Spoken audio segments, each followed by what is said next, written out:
We're going to be talking about a group called Protista once the five kingdom system was established. Prior to that time, these two groups were separate, and so I am kind of presenting them as separate even though they're all in the same kingdom at this point. So we're talking about algae and protozoa. Again, the Whittaker five kingdom system put all single-celled animal-like and plant-like organisms, single-celled being microscopic, he put them all into one kingdom, and the kingdom was Protista. This kingdom is not universally accepted. That is, if you look in biological sciences textbooks, you'll find that there are quite a number of other names for potential kingdoms. So you'll see the kingdom Promista, or Aviolata, or Parabasila, Diplomonada, etc., etc. Some references have gotten to the point now where there's 15 or 16 different kingdoms. It's inconsistent, and so for simplicity, we're sticking with the five kingdom system, except we threw out Monera because it wasn't valid. Anyway, so we'll just keep everything that's microscopic, single-celled in the group Protista, kingdom Protista. Well, so what's the difference? Algae are plant-like, and protozoa are animal-like. So the plant-like organisms were studied by botanists, and a lot of the terminology has to do with plant-like organisms. You'll see similarities between the algae and the fungi. And then the protozoa were considered animal-like. They were studied by zoologists. So there's different kinds of terminology that's going to apply. And again, as we look at algae, we're emphasizing microscopic forms. Part of the problem with the kingdom Protista is it puts microscopic algae in a kingdom that's different from plants. The kingdom Plantae could potentially still include the algae that are very large, and some types of marine algae are hundreds of feet long. But I think what's happened is they've now been pulled into the kingdom Protista as well. So that means the kingdom is not strictly microscopic. For us it is, though. So we're talking about microscopic algae. The GAE ending is plural. If you were looking at only one, it's an alga. You almost never see one. It's like bacteria. Typically you see multiple. Anyway, they're plant-like in the sense of their nutritional category, which we'll talk about. This tells us they can be single cells. The cells are quite variable in shape. Some of them are more like copses, some are more like bacilli. There are many that form linear chains. They would look like streptobacilli. There are some that form colonies. So there's quite a lot of variation here. Here you can see some of them. The ones on the right-hand side are the cells in chains. The one in the middle is actually two cells that are connected together by a little piece of tissue that you can't really see. And then the one on the left-hand side, those are colonial. So you see what appears to be a ball shape, and inside that are smaller ball shapes. This has to do with how these things reproduce. If you wanted to study algae, you could take a course called phycology. So I said mycology is the study of fungi, phycology is the study of algae. The root word phycos means seaweed. So once again, what this tells us is that the original people studying algae weren't looking at microscopic forms. They were looking at macroscopic algae. Some of these are edible. My guess is they were interested in which ones they could consume favorably. They are also the source of agar, so people were using them for things other than just eating them. Anyway, so they started looking at the macroscopic marine forms, which is kind of ironic because those are the forms we don't look at because they're not microscopic. So we're interested in the microscopic algae. Anyway, a lot of these are free-floating in water, and free-floating plant-like organisms in water are referred to as phytoplankton. Again, phyto refers to plant-like. Plankton means they're free-floating. A lot of these organisms that are single-celled are in the oceans, but they also exist in fresh water, and some of them can even be found associated with damp soil. There are quite a number of them that are single-celled organisms. They're only phytoplankton if they're in water, floating in marine habitats or fresh water. This tells us that they are oxygenic photoautotrophs, that they contain green-colored pigments called chlorophylls, and that those chlorophylls are associated with folded membranes. The membranes are called thylakoids, and thylakoids are inside chloroplasts. If you don't know the meaning of any of the terms up there, they're in bold, that is bold because they're green, then you need to go back and study terms that were applied earlier on, because this is all review. So there we see some more examples of algae, two that are filamentous, one type that is single cell. So we can review just a little bit. The chlorophyll pigments. Chlorophylls are green pigments, and they're associated with photophosphorylation, which is making ATP using light as an energy source. We'll talk about this extensively when we get to the section on metabolism. So right now, if you know that photophosphorylation is making ATP and it's using light as an energy source, that's sufficient. But I said they were oxygenic. What does that mean? They generate oxygen. So this is a significant aspect of algae. They are oxygenic. What they're doing, and here you can see bubbles of oxygen being produced in association with algae mats. You can often see this with the naked eye, bubbles associated with algae. They make oxygen by splitting water. Again, we'll talk about this when we get into the metabolism section, but that's where oxygen comes from. They take apart water molecules, they release oxygen as a byproduct, and some references tell you that algae produce as much as 70% of the oxygen, molecular oxygen, O2, that's in our atmosphere. This is something most people don't think about. When we think about oxygen production, we think plants. Well, technically, algae aren't plants. They're in the kingdom Protista. But if you think about where these organisms live, they live in water environments, and about 3/4 of this planet is covered with water. So there's a tremendous oxygen production occurring in association with oceans, but also bodies of water that are freshwater. There's a lot of lakes, rivers, ponds, etc. So supposedly 70% of our atmospheric oxygen, I stuck in here with the help of cyanobacteria. Cyanobacteria are the really small oxygen-producing organisms. They're prokaryotic. The smaller an organism is, the larger its surface area relative to its volume, and then more readily they can exchange gases. So really the cyanobacteria play a significant role. Anyway, there again we see bubbles of oxygen coming off. As these organisms are producing oxygen, they can only do this when light is available to them, and this is significant because oxygen production is associated with photophosphorylation. And then what are photoautotrophs? That's a nutritional category. Photo refers to light, and that's their energy source. So it tells you they're using energy as they're using light as their energy source, and auto means they're using inorganic carbon. It actually means, auto means self. So if organisms are photoautotrophs, it means they're using light as their energy source, but they're able to use inorganic carbon inorganic compounds as their source of carbon. Typically carbon dioxide, but they can also use bicarbonate and potentially some other carbonate type sources. And again, auto means self. The other thing about algae, because they produce their own organic compounds using inorganic, mostly CO2, once they have fixed carbon into these organic compounds, that's available for other organisms to use. So they're an important food source. If you study ecology, you find out that algae are at the bottom of food webs or food chains. We refer to them as producers. Producers because they're producing food. They produce organic compounds for their own purposes, but then those organic compounds are also used by other organisms as a food source. And here we see some organisms that could feed on algae. Fish eat them, various types of birds. And apparently that character there that's coming out of the ocean, he's gathering up algae by the armload. My assumption is that's going to be eaten also. And you can buy the algae strips. Now they have them in nice little dried strips in cute packages.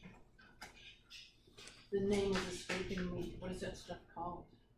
Seaweed. Well, I know it's seaweed, but my son eats it all the time. He's always trying to give me that stuff. Nori. Nori. Yeah, nori. Yeah, so it's just crispy little, and it's a little bit salty because it's coming out of the ocean. It's pretty nice stuff. Sometimes it's wrapped around rice and sushi, but they just eat it plain too. Now, these things, so there's going to be similarities between algae and fungi, and that was part of the reason why they were both considered plants when there were only two kingdoms.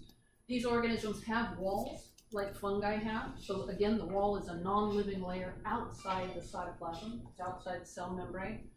Most algae, the walls are made of polysaccharide. There are a lot of different polysaccharides that can be used for walls. Plants typically use cellulose. Sometimes algae do, but they can also use a substance called glucan or a substance called chitin, and some of them use agar. Also, red algae are the source of the agar, the polysaccharide we use as a solidifying agent in our media. And some algae use glass. The walls have the same basic function that they had when we were talking about cells, eukaryotic cells in general. Walls give cells a characteristic shape. So if you were looking at this sample of algae, they're pretty recognizable because of the way they grow. They form these hexagon type shapes that are all connected together. And the other thing that walls do is provide protection. So they're going to protect the cells against changes in osmotic pressure, probably to some extent predators that might try to get to the cytoplasm. So they have walls. Now, so just again, quick summary, algae, they're eukaryotic. If they're floating in water, they're called phytoplankton. They are photoautotrophs, so they use light for energy. They use inorganic carbon as their carbon source of any inorganic compounds. And they have cell walls. Of course, they're eukaryotic, so we know they have nuclei. They have chloroplasts. That's where their chlorophyll pigments are associated. And they get to reproduce. So not surprisingly, most of them can reproduce both sexually and asexually. When I talk about fungi modes of reproduction, I said one primary mode of reproduction is fission. And fission is just when one cell divides in half and forms two. But with algae, fission can be either binary, which is across the long axis, or it can be longitudinal, which is along with the long axis. Why some cells divide one way and some divide another way, I'm not really sure. So binary fission, again, across the long axis. What's kind of interesting about that picture is that those are not actually algae, those are cyanobacteria. But it shows one cell that's elongated, and then the fission plane is across the long axis. And then to make matters worse, my picture of longitudinal fission, you can see that this cell is dividing lengthwise. This looks like a cell that has chloroplasts in it, but this is not a type of algae. They used to be called algae, and now we have determined through genetics that those are really protozoa. That's a euglena, and they do divide by longitudinal fission. There's one group of algae called diatoms that undergo an interesting variation on the fission theme, and it has to do with their composition because they have walls that are made of glass. So if you think about a petri dish, just unfortunately this petri dish has material in it, but you're familiar with petri dishes, so they have a lid that fits over a bottom portion. Imagine this is glass, you have a lid and you have a bottom. When we're talking about algae cells, these two pieces are called frustules. They do contain glass, and then imagine that this was flexible so that I could stretch it out and make a linear shape, or I could make it into a triangular shape. It's always going to be flat, and it's always going to have these two halves. Now, when diatoms reproduce, they reproduce to produce two cells of unequal size. There's some example diatoms in the pictures there. Here you see the bottom of the petri dish, or one frustule, and here's the top of the petri dish. When these come apart, each glass piece forms the outside of the new algae cell that's going to exist. So they always form a new cell wall to the inside. Well, this one, the top, is going to give rise to a cell that's going to be the same size as the original. But this one, the bottom, is going to grow a new piece to the inside, so it's a little bit smaller. When that repeats that division process, again, this piece is going to grow a new piece to the inside, so it's smaller still. And then this piece again grows a piece to the inside, which is smaller still. That's shrinking division. They keep getting smaller and smaller and smaller. They will reach such a small size that they can't reproduce asexually anymore, and then they have to revert to sexual reproduction. But this is why when you look at diatoms, you'll see these fairly stiff-looking cells, but they vary quite a bit in size. So some are longer and wider, and it's because they reproduce by shrinking division. Those walls are not flexible at all because they contain glass. Another mode of reproduction is fragmentation. This is like what we saw with fungi, where you have a filament that's made of many cells. That filament can just break apart, and each new cell can give rise to a new algae colony. So there's algae cells in a line.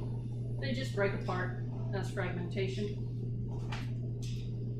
They also produce asexual spores. The good news for you guys is You don't have to remember any names for algae asexual spores. There's lots of different types of algae. There's different types of asexual spores. Never mind. It's bad enough you have to know that the conidiospores and sporangiospores for fungi. Here we see some algae cells, and some of them might be producing asexual spores. The other thing that's nice about algae, when we look at their sexual reproduction pattern, they undergo the same stages that fungi do. The reason being that the same people were studying algae that studied fungi, so they use the same terminology. So when algae reproduce sexually, they undergo plasmogamy, karyogamy, and meiosis, which kind of makes sense. Plasmogamy is joining of the protoplasm. So it's the coming together of the protoplasm. The cells have to be genetically different in order to undergo sexual reproduction. They somehow recognize that. They fuse their protoplasm, that's plasmogamy.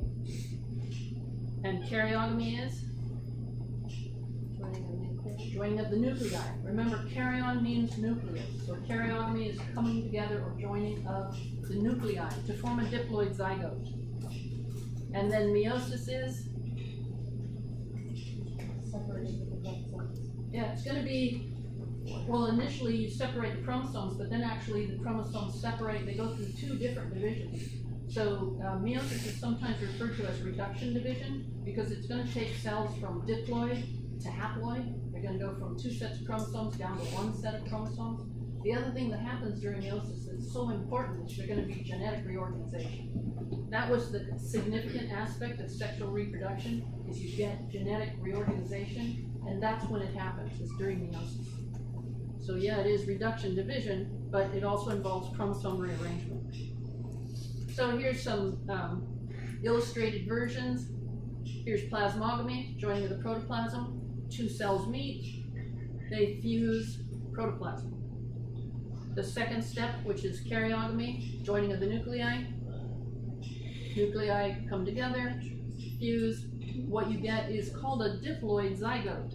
Keep in mind that when you're looking at chromosomes and they are an X shape, that's already two copies of the DNA. So when a diploid zygote forms, it has twice the number of X shapes, but since each X shape has two copies of the chromosome, it's actually tetraploid. That's okay, everybody calls them diploid. And then the last step, meiosis, this is reduction division. This is showing a type of algae that we're going to be looking at in the laboratory. This is called Spirogyra. And when they undergo sexual reproduction, material from one cell gets dumped in with the other cell. So this was the donor, and it dumped its protoplasm into this side. This is where the zygote is going to be formed. Here you can see that moving across to one side.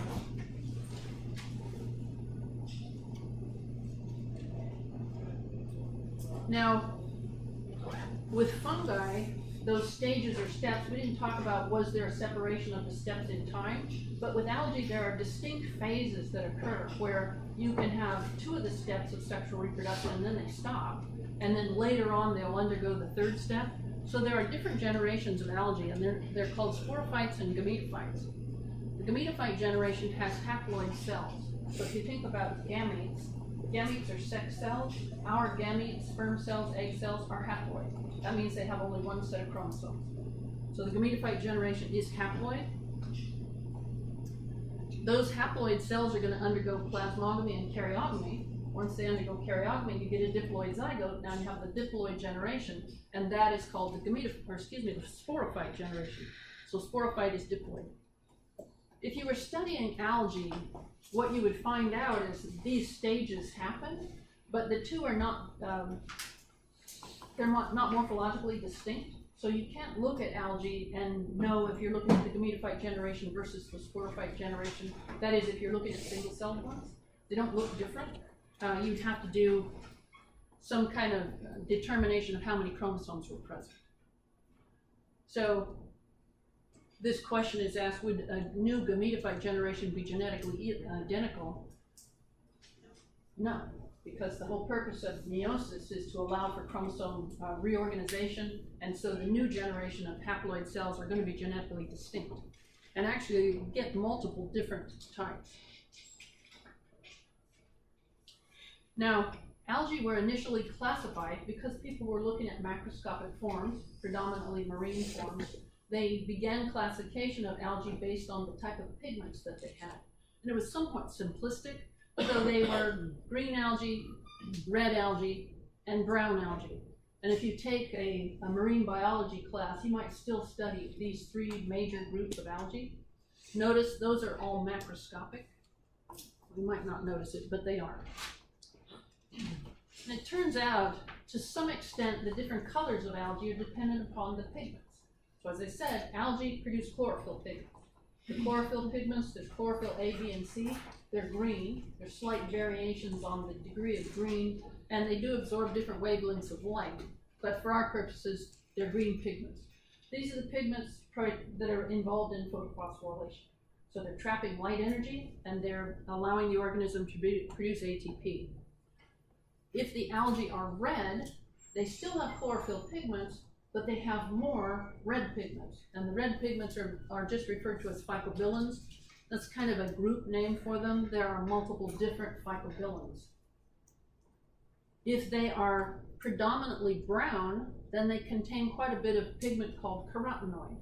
Watch the spelling on this. Notice it's carrot, like you think carrots. Carrots are orange, so that kind of makes sense. There's another term that is spelled differently, keratin, which is completely different. So carotenoid pigments, and there's different ones. Again, beta-carotene, xanthophyll. For our purposes, just know they're carotenoid pigments that give them an orange or yellow color. And you get different combinations of these. If you put red and green together, you get brown. You put green and this orange or yellow together, you get slight variations on color. Now, this next section is just some interesting features of algae. Again, they are important because they're oxygenic, produce maybe 70% of the atmospheric molecular oxygen with the help of cyanobacteria, and they're producers. They're at the bottom of the food chain. What else do they do? Well, they are engaged in eutrophication. How many people have heard that word? It's kind of interesting because this used to be a big deal. People were very concerned about eutrophication. Basically, eutrophication is an increase in algae population in a body of water. Depending on what the body of water is, this is not a good thing. So here's some examples of eutrophication. One is somebody's swimming pool.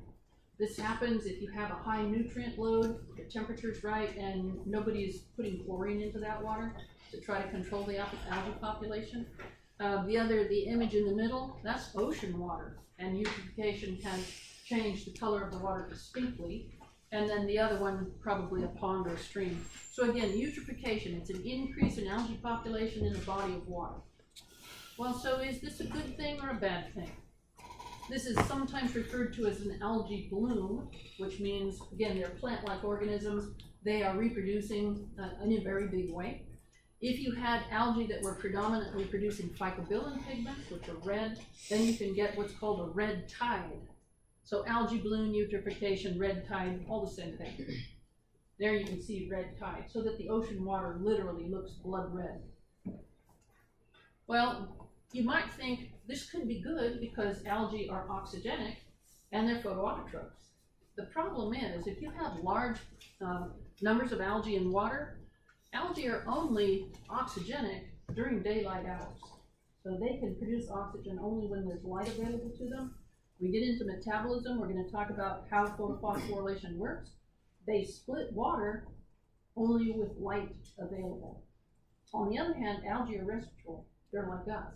If they're running a respiratory metabolism, they're using oxygen as a final electron acceptor. So they're going to be taking it up. And if they are in the water, at night, they can take up so much oxygen from the water that they will literally suffocate other organisms that are in the water. So the one image you see with the dead fish, you can see that that water is highly eutrophied. Clear Lake is one of the lakes locally, not too far away from here. I'm not sure why that lake is called Clear. Maybe it was once. But apparently there's a lot of organic material that has gotten into that lake, and that serves as nutrient for the growth of algae. So the algae cause eutrophication, and you can find dead fish around the edge of that lake in the summertime. They're literally being suffocated by the algae in the water. So eutrophication is generally not considered a good thing. this was a big deal with Lake Tahoe. Eutrophication was a serious problem up there because that lake is supposed to be very clear and pristine. After there was logging around the outside, the sediment washed down into the lake and provided nutrient, and Tahoe began to experience eutrophication. Gradually, it disappeared. There's a pretty good flow of water through that, and so the eutrophication was decreased. And then with all the development on the south shore, they began to see eutrophication happening again. The human waste from the south shore development at Lake Tahoe, they have a wastewater treatment facility there, but they determined they could not treat the water and put it into the lake because it was causing eutrophication. So from South Lake Tahoe, the water is shipped south to a lake or pond kind of down by Martinville, considerably south of Lake Tahoe. So they're shipping that water out of there. They don't want Lake Tahoe getting that high nutrient water because of eutrophication. So it's generally not considered a good thing. There are some specific types of algae that can cause real problems in association with eutrophication. One of these is Alexandrium. These things used to have a different name. I'm trying to think what it is, but never mind. Anyway, here's an example. This is a representation, one of our plush microbes, a representation of Alexandrium. So it is a type of algae that produces the red phycobilin pigments, and they kind of look like this. We're going to look at some cells in lab. They don't have eyes. But anyway, when they increase in water bodies, they can produce quite a bit of a toxic substance, which then gets consumed by shellfish. And then if mammals, humans, and other kinds of animals eat the shellfish, the animals suffer what's called paralytic shellfish poisoning. The name is somewhat deceiving because you think, who's being paralyzed here? The shellfish? And the answer is no. So again, here's the Alexandrium. These guys produce toxin. When these are ingested by shellfish, the shellfish are filter feeders, so they consume very large quantities of these things, and the toxin builds up in their tissue, and then the shellfish become toxic to whoever eats them. So if you see these signs telling you it's unlawful to take shellfish, don't do it, because the shellfish are carrying enough toxin from the Alexandrium that it can cause paralysis of skeletal muscle. So it's paralytic shellfish poisoning. What's being paralyzed is who's eating the shellfish. Off the coast of California, this is supposed to be most common during the months that don't have R's. So May, June, July. Well, May, June, July, and August. The reason is high light intensity. So algae are going to grow with a lot of abundance when there's high light intensity, so those are summer months. There's always a good nutrient supply off the coast of California because we have what's called upwellings, where there's a lot of nutrient coming up from the deep water. Anyway, so again, during those periods of time, oftentimes you'll see these signs, don't take the shellfish.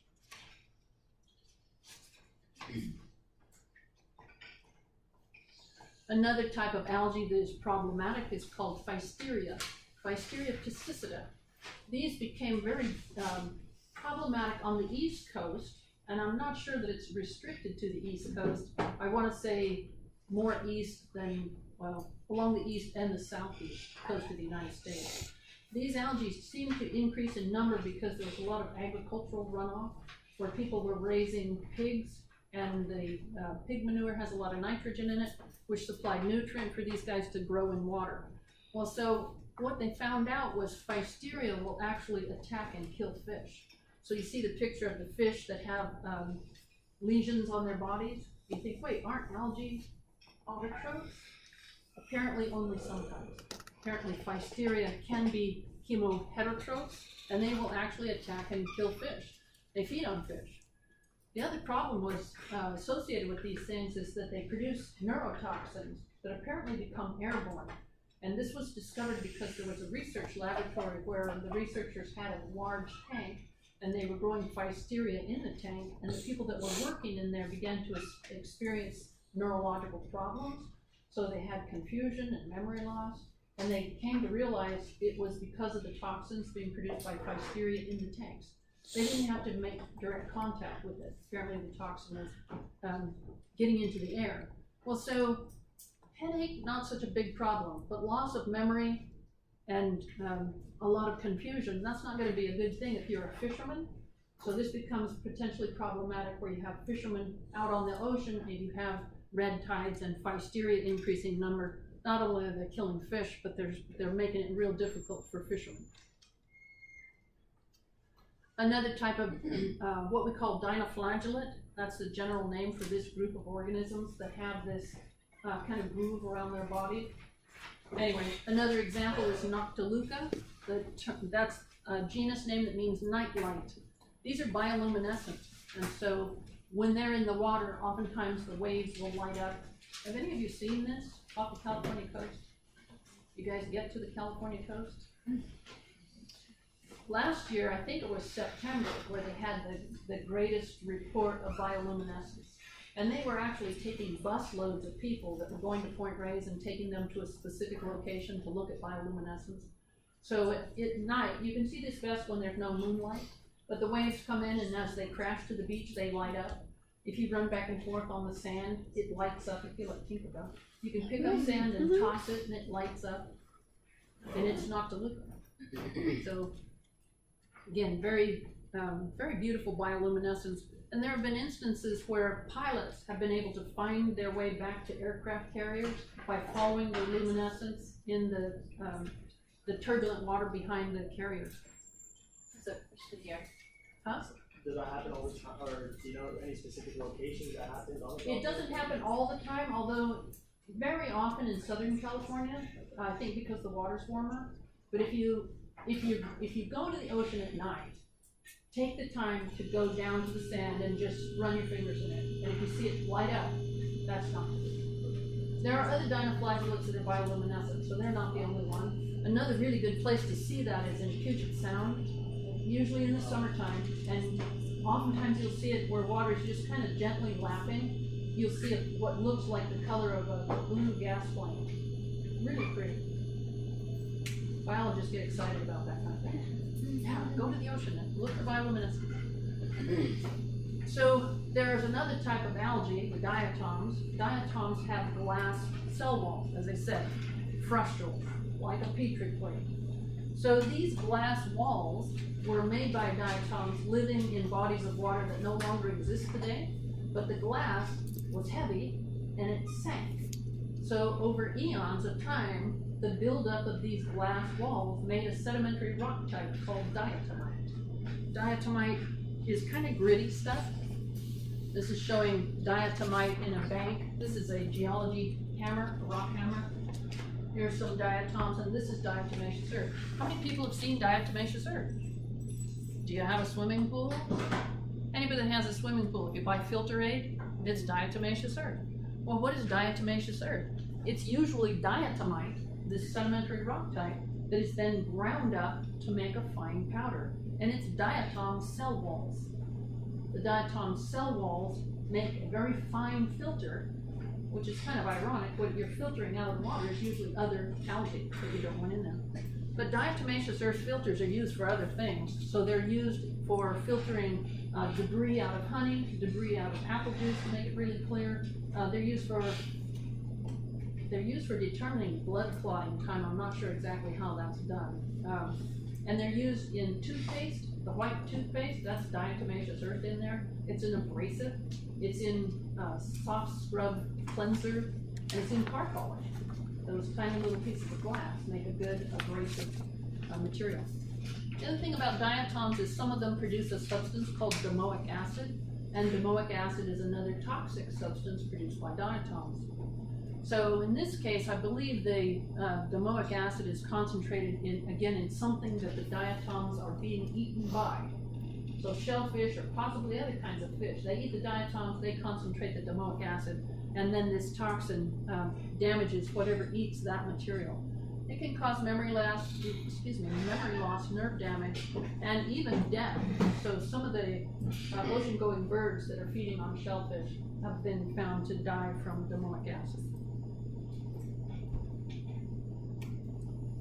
And then another group of interesting algae. There are a group that are referred to generally as coccolithophores. The coccolithophore name comes from the fact that these guys produce coccoliths. And they are calcium carbonate things. They look kind of like car hubcaps. They're kind of flat, but they're like a flat more like a dinner plate, kind of a flat circle, and they're made of calcium carbonate. Well, so what these copolithopores are doing is pulling CO2 out of the air, making these calcium carbonate plates, if you will, the copoliths, all over their body's surface. And then they sink it. This is talking about where these things begin, and they actually build these in association with their Golgi complex. They're formed inside the cell, they move to the surface, and then they look like these little tiny hubcaps sitting all over the surface of the cell. Well, the significance of this is these things can pull carbon dioxide out of the atmosphere, put it into these calcium carbonate plates, and then when the algae die, they sink. And these things are, again, forming a sedimentary rock type, in this case, chalk. So what you see in the images are the white cliffs of Dover, that's chalk. The calcium carbonate apparently is mostly copolithopores, dead copolithopores that have settled to make this rock type. This is concerned because the copolithopores play this very important role as a carbon sink, but scientists aren't sure how global climate change is going to affect them. As climate change is occurring, here again you can see these copoliths in the images that are colored, that's artificial. There are electron photomicrographs that somebody has put color into. These guys again are oxygenic. They were producing oxygen and at the same time pulling carbon out of the atmosphere and sinking it. As climate change is continuing, one of the factors is the oceans are getting more acidic. And so the scientists are very concerned that the copolithopores won't be able to form their calcium carbonate copoliths. And if they can't do that, they may die off. And this is a big deal because they're apparently very important as part of the food chain. So they don't really know how climate change is going to affect them. It is very important that these guys are taking CO2 out of the atmosphere. There have been some researchers who think one of the things humankind might do to turn climate change around is to put more nutrient in regions of the ocean where they have copolith populations, to try to grow more of them and sink more carbon to the bottom. Well, if the oceans become acidified, that's probably not going to be an option. And then the last thing about significance of algae, red algae are the source of carbon, which is a big deal for us because that's the solidifying agent in our culture media. So there's some red algae. These are not microscopic, these are macroscopic algae. So I mention it, but we won't be looking at these in the lab because we only look at the microscopic forms. Most of them are green. Oh, this is talking about the green algae, which is kind of interesting. These are green algae called Chlamydomonas. We will look at Chlamydomonas in the laboratory. These can also produce red-colored pigments, and they're the source of watermelon snow.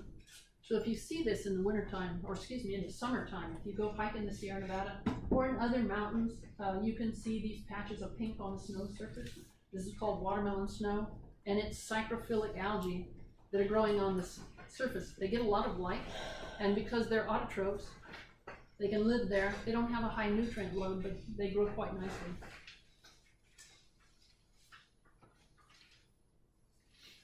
And then there are algae, again dinoflagellates. There's a genus called Symbiodinium. These things live in symbiotic relationships with quite a number of ocean-going organisms. So if you see algae that are green in color, excuse me, not algae. If you see organisms that are green in color, they oftentimes have algae living with them. The giant green sea anemones that live on the California coast, they have a type of algae called Zooxanthellae living with them. And those algae also live inside of Paramecia and inside of Hydra. So a lot of times algae can form these symbiotic relationships. This one, the Zooxanthellae parasitica, the question here is why is that name misleading? Well, what nutritional category were parasites in? They were chemoheterotrophs. So parasite was a subcategory of chemoheterotroph, and algae are photoautotrophs. So are the Zooxanthellae really parasites? The answer is no. They're symbiotic, but it's a mutualistic situation because the algae are not chemoheterotrophs. And then the other place you see lichens is in the formation of, you see algae in the formation of lichens. this was one of the primary examples of symbiosis for biologists, where you have algae and fungi living together. So basically what happens in the formation of lichens is you have fungi forming an upper surface and a lower surface, and hyphae connecting these two surfaces, and then in between those, algae grow.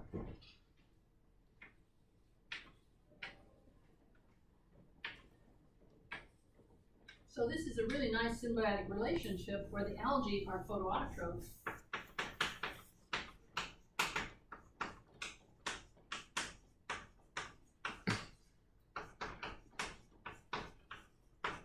As photoautotrophs, those guys can produce oxygen.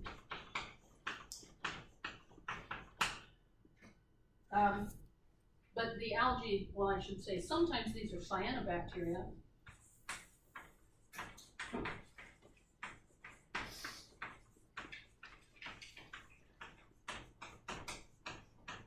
Cyanobacteria can also be oxygenic.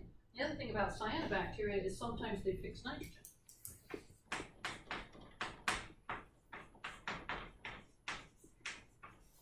Which the fungi can use for food. So the fungi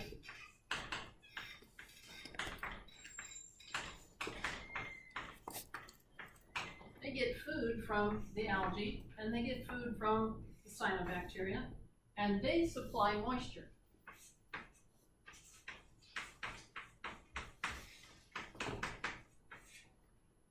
Because fungi are chemoheterotrophs, and we're going to see when we start talking about metabolism, one of the spin-offs of an organism that is a chemoheterotroph, when they break down organic material, they produce water as a byproduct.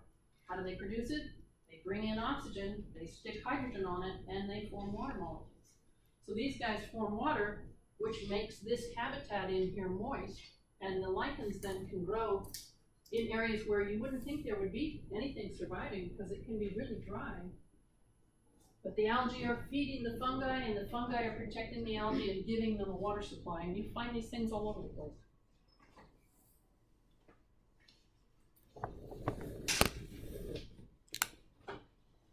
Okay, a lot of interesting features of algae. The next group we're looking at are the protozoa. So protozoa are animal-like, single-celled organisms. Again, some of these can be colonial. They can form groups. They don't necessarily live as individuals. They're not like algae in the sense that they are chemoheterotrophs. So animalia are chemoheterotrophs, fungi are chemoheterotrophs. Protozoa are also. They come in lots of different shapes and sizes, and many of them are very specialized. So we talked about some of the specializations when talking about eukaryotic cells in general, but I want to talk about some of these specializations again, looking at protozoa specifics. How are these guys unique? So a lot of them have locomotor structures. They were initially categorized based on how they move. Locomotor structures are things like cilia and flagella and pseudopodia. So cilia, we know, are the short hair-like structures, oftentimes covering the entire surface of a cell. Cilia can sometimes be used for swimming, but they can also form clumps. And if they form clumps, the clumps or tufts are called cirri. If you see protozoa with cirri, they appear to be walking. And you see them moving along on surfaces, they almost look like insects. They can hop, they can jump. So these tufts that you see, much heavier than cilia, these are clumps of cilia or tufts of cilia. These are cirri. And of course, cilia all have the microtubule cytoskeleton, 9+2 and 2 in the center. The other type of locomotor organelle we talked about, or structure, were flagella, which are longer and whip-like, sometimes multiple, sometimes only one. We're going to be looking at a specific protozoan tonight, the trypanosome. Trypanosome have an interesting flagellar arrangement where the flagellum comes off of one end of the cell, and then it extends along the length of the cell, enclosed in a double layer of membrane. So if you look at this thing, it looks like it has a fin down the surface. This is a type of hemoflagellate, and all the hemoflagellates have this flagellar arrangement. Sorry. This particular one causes sleeping sickness, so if you look at the little model here, its eyes are closed.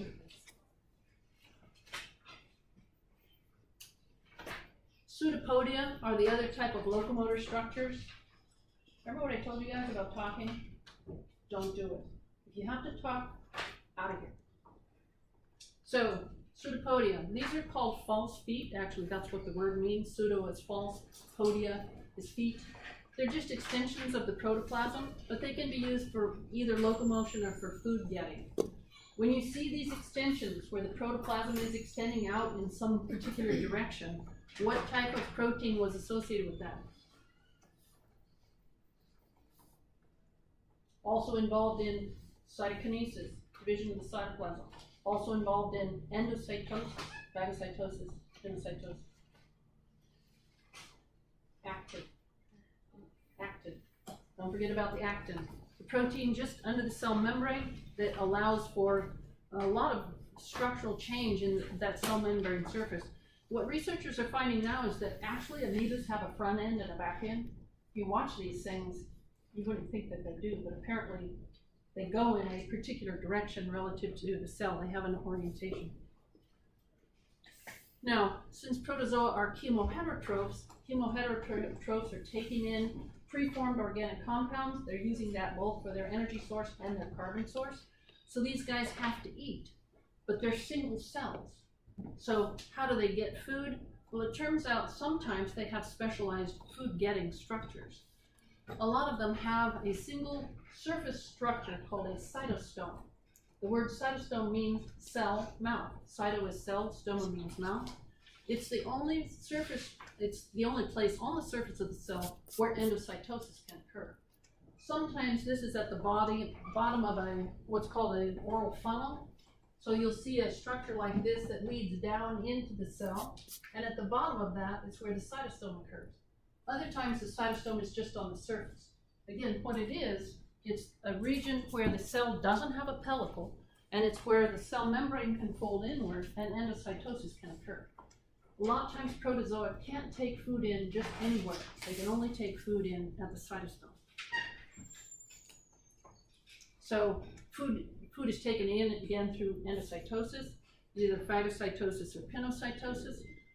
You're going to get the formation of food vacuoles or pinocytic vesicles, and then these are going to be brought into the cell and combined with lysosomes, so that the lysosome enzymes, the hydrolases, can break that food material down.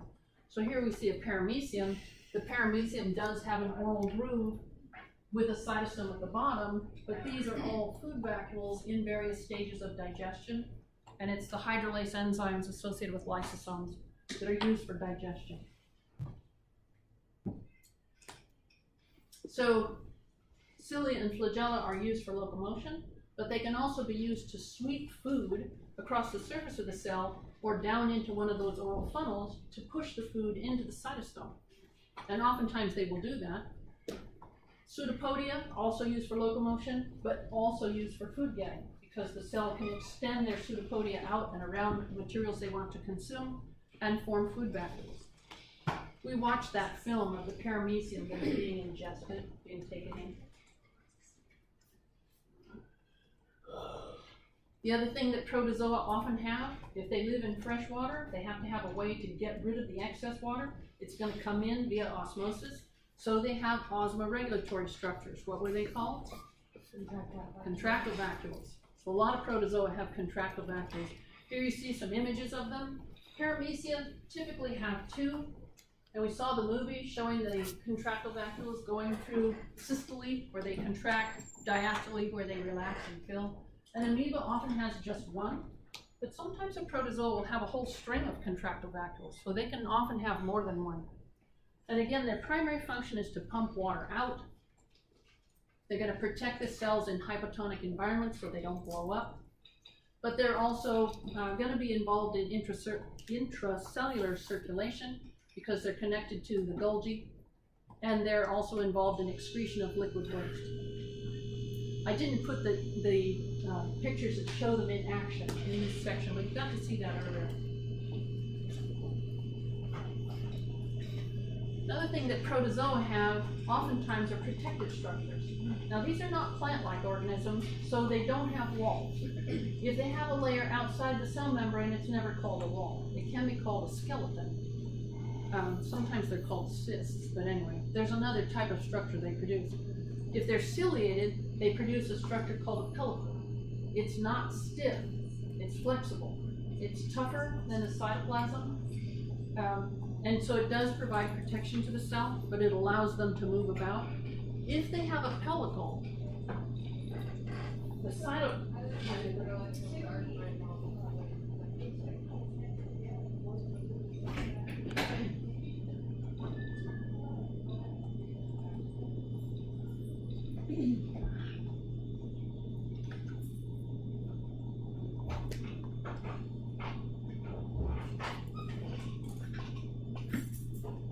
try not to lock people out.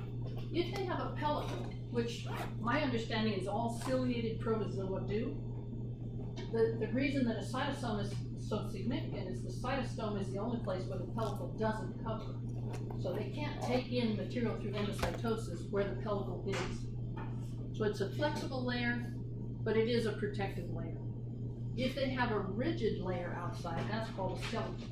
As I mentioned earlier, it's usually made of glass or calcium carbonate. We're going to get to see some skeletons on prepared slides.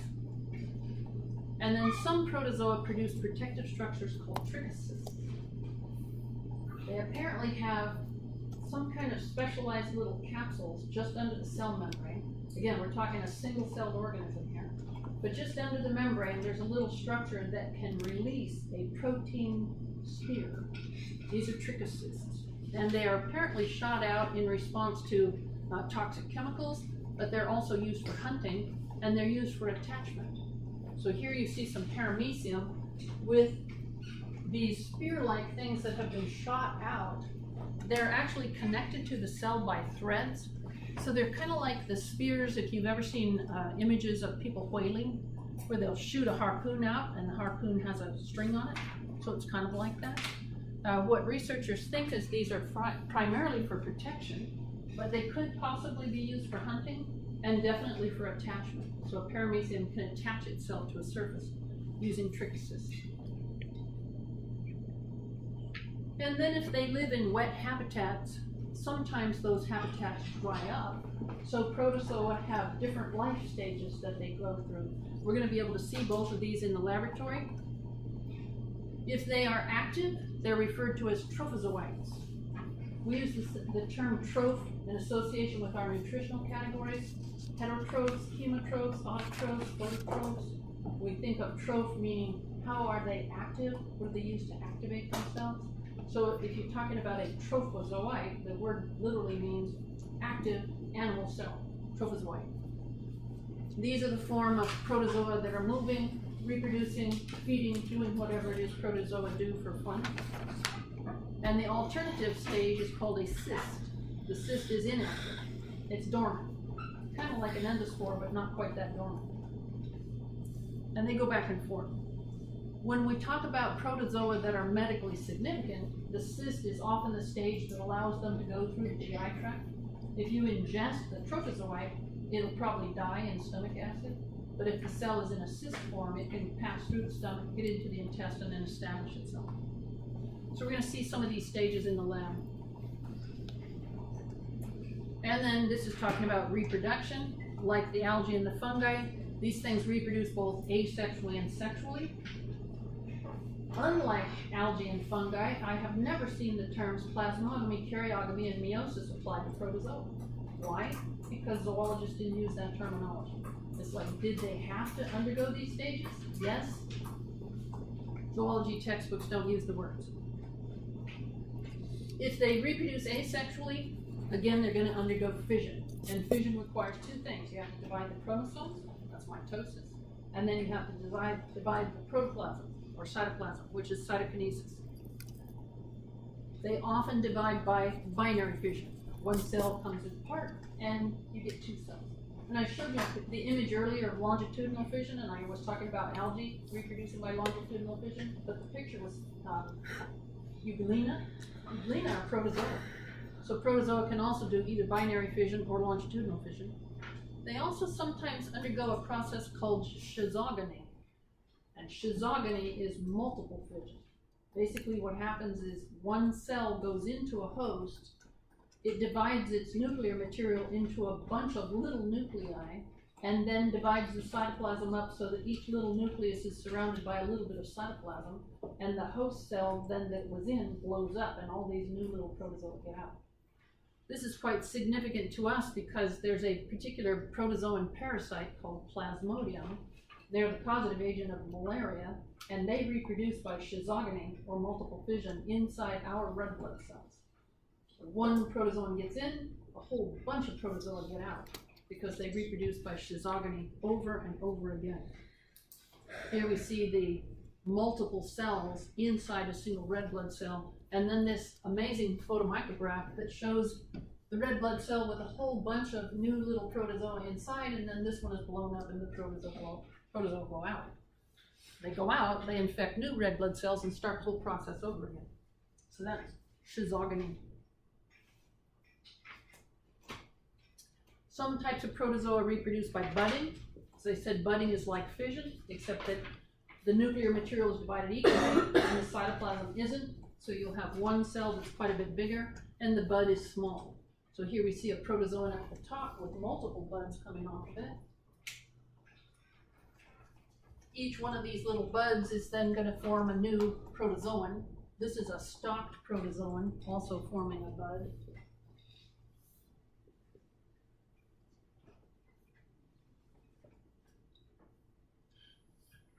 And then when they reproduce sexually, as I said, when cells come together, you would think they have to do plasmogamy, karyogamy, and meiosis, but apparently protozoa have a lot of variations on a theme, so they don't necessarily do that. When two cells join, the process is called syngamy. So you have two haploid cells, they come together, they form a diploid zygote. Plasmodium does this inside mosquitoes. So two haploid cells come together, they form a diploid cell. But as I said, the terms plasmogamy, karyogamy, I've never seen applied to protozoa. So they can undergo syngamy, or they can undergo conjugation. And in conjugation, two cells come together, but they don't necessarily join their whole nuclear material. Paramecium will have these what are called macronuclei, and then these little tiny nuclei called micronuclei, and they can have a whole bunch of them.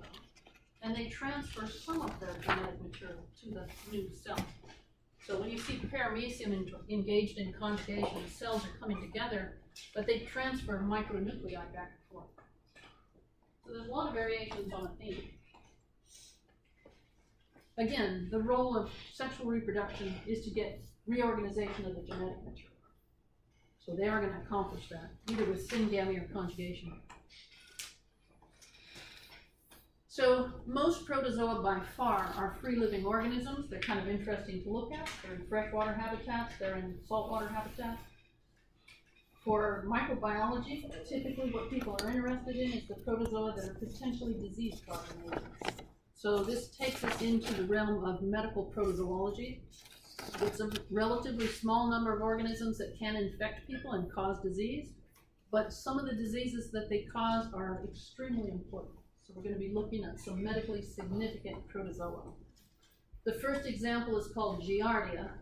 For reasons that I don't understand, I've looked this up a couple of times. Giardia, they can be called Giardia lamblia or Giardia intestinalis, and supposedly it's the same organism. It kind of defies the whole rules of binomial nomenclature. So which name is correct? I don't know. These are flagellated parasites. They kind of look like this, if you can imagine this squashed flat. So again, the plush microbes, they make these things based on electron photomicrograph that somebody has taken. They're actually shaped like kites or like flat teardrops. So they have a rounded end and then a very tapered end. So if you were looking at it like this, on here, these things that are made to look like eyes, if you're looking at real Giardia, they're nuclei. So each cell has two nuclei. These are gastrointestinal parasites, fairly common. They are a type of protozoan parasite that you can encounter locally. You don't have to be in the tropics to encounter Giardia. They're typically consumed with contaminated water, but they can also be on food material if the food material is, say, vegetation that has been subjected to water that the Giardia was in. Each one of the So these things are trophozoites if they're this shape, this kind of teardrop shape, but they can also form a cyst. And each cyst of Giardia contains 2 trophozoites. So if you ingest a cyst, you get a real deal because you get 2 trophozoites. That's an image of the trophozoite again. If you look at that, you can see that these things have flagella. So this used to have little flagella and they all fell off. Which is fine because when you look at the prepared slides of Giardia, you can't see the flagella at all. So they just look like a teardrop shape. And here you can see that rounded at one end and tapered into a pointy shape at the other. These are nuclei, so they have 2 nuclei per cell, and that is, again, the trophozoite. The cyst is just an oval shape, but each cyst has 2 trophozoites, and it's the cyst stage that is infectious. If you ingest a trophozoite, they're going to die in your stomach. If you ingest a cyst, they get to survive, they pass through the stomach, they get into the intestine. Back the truck up. Once they get into the intestine, they attach to the body wall. They're flat, so they just attach to the inside of the intestinal lumen, and they can literally cover the intestine. The problem with that is if you have Giardia all over the surface of your intestine, you can't absorb nutrients. And so organisms that are infected with Giardia, one of the symptoms is weight loss. They also tend to cause a certain amount of discomfort and oftentimes irregular. Sometimes if it's a person, sometimes they're constipated, sometimes they have diarrhea-like symptoms.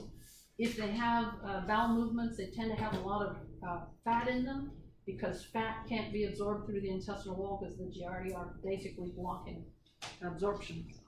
And these can be really problematic. Another one is Trichomonas vaginalis. Definitely not gastrointestinal parasites. So these live in the vagina, usually, although they can infect males and get up into the urethra. They tend to cause inflammation, itching, sometimes a vaginal discharge. To give you an idea of how big these are, so these are images of the Trichomonas by themselves. These cells that you see in the background here are epithelial cells. So think about our cheek cell preparations that we did. The cheek cells are epithelial cells. These are vaginal epithelium, but then the Trichomonas are all the little tiny cells in there. So they're really small. They're eukaryotic, but they're pretty small. And what we can see on our prepared slides are these organisms that definitely have flagella that are visible. So these are usually sexually transmitted from person to person. They have been acquired from poorly treated swimming pools, hot tubs. I wonder about mud baths.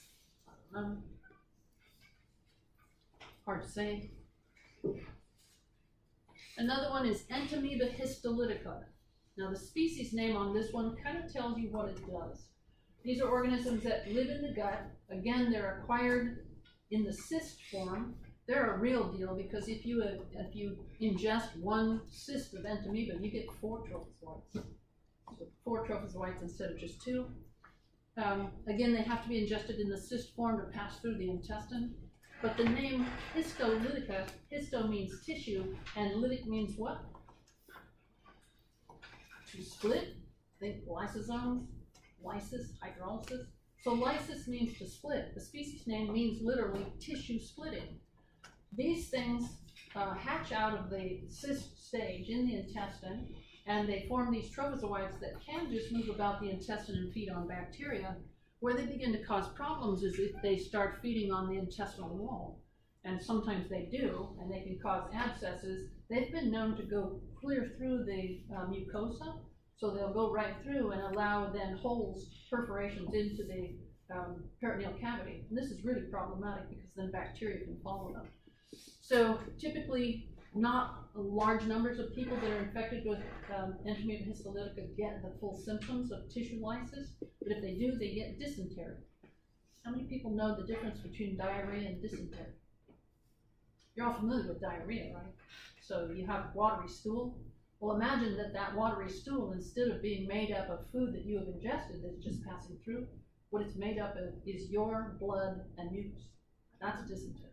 So your body is releasing damaged tissue from these guys damaging tissue. So they can cause serious problems. Another type of amoeba, well, there's actually 3 different genera listed here. there are quite a number of amoebas that are normally freshwater or live in soil, so they're not usually pathogens.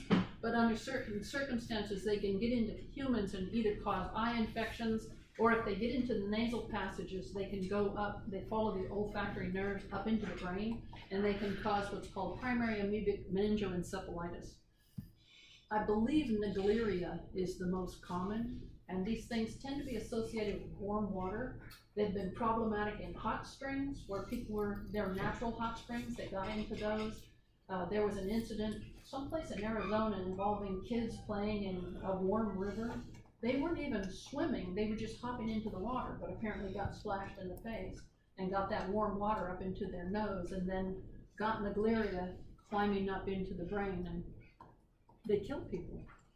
So they can infect the brain tissue. Once they get into that tissue, it's really difficult to control. So these are very problematic. Again, not usually pathogens, but they can be. And then there's Plasmodium. These organisms are categorized, or they were originally categorized as sporozoans, and you'll still see that term in the medical literature. A sporozoan is a type of protozoan. They didn't have cilia, they didn't have flagella, they didn't have pseudopodia, they didn't have any means of locomotion. So they were referred to as sporozoans, and many of these are human pathogens. So Plasmodium, this mentions Plasmodium vivax, Malaria E. ovale, and falciparum.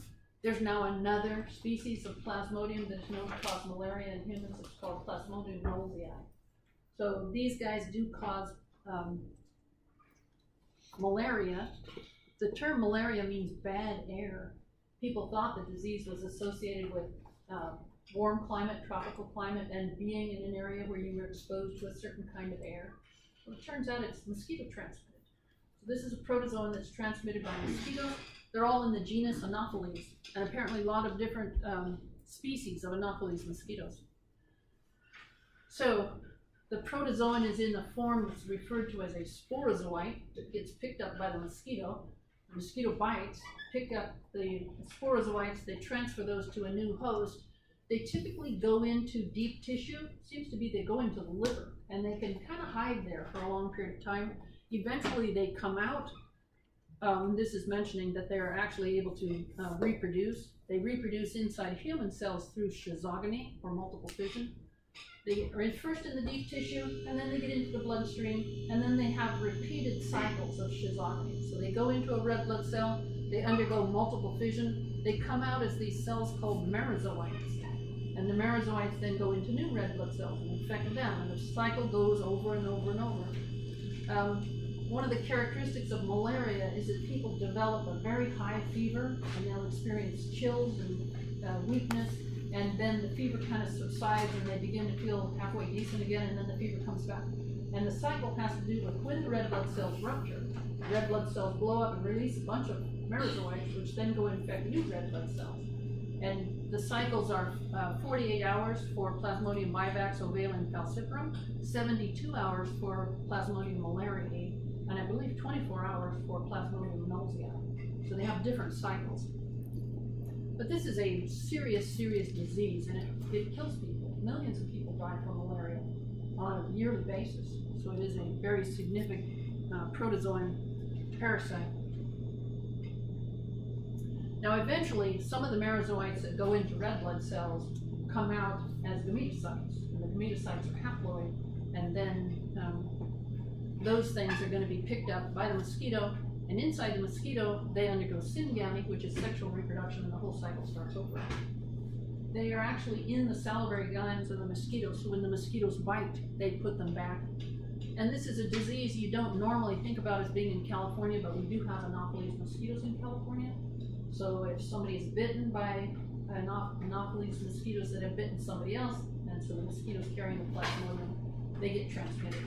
There was a case of malaria in Forest Hill a few years back. It's like, why? What's it doing there? Well, again, we have Anopheles mosquitoes in California. Anyway, this is talking about Plasmodium knowlesii, which is the newly recognized, doesn't sound very new, 1965. But it took a while to establish that this was in fact a significant human pathogen, and again, its cycle is 24 hours. Another important sporozoan parasite is Toxoplasma gondii. This parasite is probably accidentally a human pathogen. So normal cycle for Toxoplasma is rodent cats. It's a rodent cat parasite, and I believe it can only reproduce sexually in cats, so it's normally not associated with humans at all. Here we see some mammals, rodents, and cats. What's interesting about Toxoplasma is that it actually has an effect on the nervous system, and so when it's in the rats or in the rodents, it causes them to undergo behavioral changes, and instead of being hesitant to get near cats, they kind of like cats, which is not a good thing if the cats kind of like eating the rodents. So here you see some rodents kind of liking cats. Not good, it allows them to be preyed upon, but in a way, then what the parasite is doing is making sure that it gets to repeat its life cycle, so it has to keep going back and forth between the cat and the rodent. Humans are kind of an accident then. And if you were infected with Toxoplasma as an adult, you probably would never know that you had been infected with anything, because as far as I know, the symptoms are pretty mild. Might get enlarged lymph nodes, might get a little bit of a fever, usually not much that you'd notice. It's problematic if they infect a pregnant woman, because these things can then cause severe damage to a developing fetus, nervous system damage. Sometimes they can cause stillbirth. So they seem to have an affinity for nervous tissue and have an effect on nervous tissue, and potentially very damaging. Again, you see rodent-cat interactions. That's the normal cycle. Apparently Toxoplasma, because so many people keep cats and they're not being careful about what they do with cat litter, apparently Toxoplasma is also becoming problematic for marine mammals. A lot of them are being infected by toxoplasmosis. Another potentially problematic protozoan is Cryptosporidium parvum. These are the causative agents of a disease called cryptosporidiosis. It usually affects immunocompromised individuals. And the organism they infect the microvilli, which are on the surface of the intestinal epithelium. They're the little hair-like structures on the surface. They're apparently transmitted through animal feces and contaminated water. But they can also infect the lungs and other internal organs and potentially can cause deadly disease symptoms. We don't have Cryptosporidium in our slide boxes, so you're going to get a chance to look at Giardia. You get to see some amoebas. You get to see Plasmodium. We don't have Cryptosporidium. Ballontidium coli, we don't have this one either. I put this one in here because it's kind of interesting. These are ciliated protozoa. Most ciliated protozoa are free-living, and these things just live in the gut of humans and other animals. Most of the time, they don't cause any problem at all. So they're living in the gut, they feed on bacteria. Occasionally, Ballontidium can also cause dysentery. So if they decide to invade the mucosa, they can cause ulcerations, abscesses, and rather severe disease symptoms. Again, dysentery, where you're losing a lot of blood and mucus. And then we have the hemoflagellates. Hemoflagellates are blood parasites. So when they get into the body, they get into the bloodstream. Trypanosomes are the most important ones. So we have Trypanosoma gambiense and Trypanosoma rhodionense. These are two examples of organisms that cause sleeping sickness. So the trypanosomes look like this. That is, they have the flagellum enclosed in a double layer of membrane. It looks like they have a fin down the surface. The sleeping sickness, well, the agents, the trypanosomes, are transmitted by tsetse flies, and they're in the genus Glossina, which you don't need to know, but basically tsetse flies feed on blood. They're going to pick up the trypanosomes, and then they go off and bite somebody else. This is a disease associated with the tropics. Then one of the big problems with it is apparently the trypanosomes live naturally in animal populations. So they're in the wildlife. The giraffes, the zebras, wildebeest, so forth, so even lions and animals like that, they carry the trypanosomes. So it's really hard to get rid of the trypanosomes. And the tsetse flies are difficult to control. They become resistant to pesticides. When they bite humans, they transfer the trypanosomes into humans, and that's where they begin to cause real problems. Not everyone experiences the symptoms, but if they do, then they can experience fever and headache. If these things get into the cerebrospinal fluid, they can ultimately cause coma and death if they're not treated. This is showing trypanosomes in the bloodstream. The reason it's called sleeping sickness, people that are infected by trypanosomes, and if they get into the cerebral spinal fluid, they get to the brain and spinal cord, they lose motor control. They can't walk, they can't stand. It infects cattle. They also can't walk or stand. They tend to fall over. They're laying on the ground. It looks like they're sleeping. They're not sleeping. A lot of times they're convulsing, or they may go into a coma and die. Trypanosoma cruzi, another trypanosome. They look very similar if you look at them under the microscope.